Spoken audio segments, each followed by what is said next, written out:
Israel के प्रधानमंत्री Benjamin Netanyahu ने कहा कि इजराइल सिर्फ अमेरिका पर निर्भर नहीं है, हमारे कई और दोस्त भी हैं जिनमें भारत भी शामिल है। भारत जैसा 140 करोड़ आबादी वाला देश हमारे साथ है और वहां से हमें जबरदस्त समर्थन मिलता है। अब ऐसे में सवाल है कि आखिर नेतन्याहू को भारत का नाम लेने की जरूरत क्यों पड़ी? उन्होंने ऐसा किस संदर्भ में कहा? दरअसल हाल ही में अमेरिकी उपराष्ट्रपति जेडी वेंस ने अमेरिका ईरान शांति वार्ता को लेकर कहा था कि इजराइल को अमेरिका की बात का सम्मान करनी चाहिए। इसी दौरान उन्होंने यह भी कहा कि पूरी दुनिया में अमेरिका ही इजराइल का एकमात्र ताकतवर सहयोगी बचा है।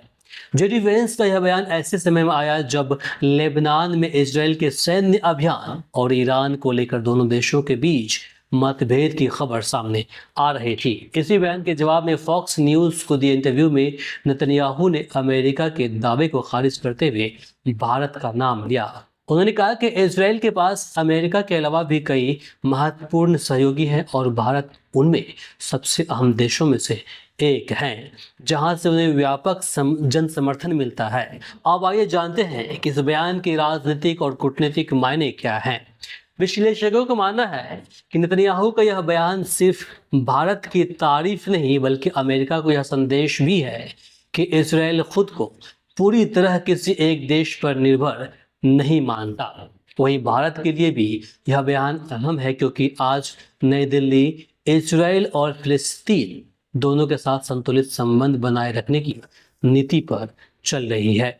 हालांकि भारत सरकार या विपक्ष की ओर से इस बयान पर अब तक कोई आधिकारिक प्रतिक्रिया नहीं आई है।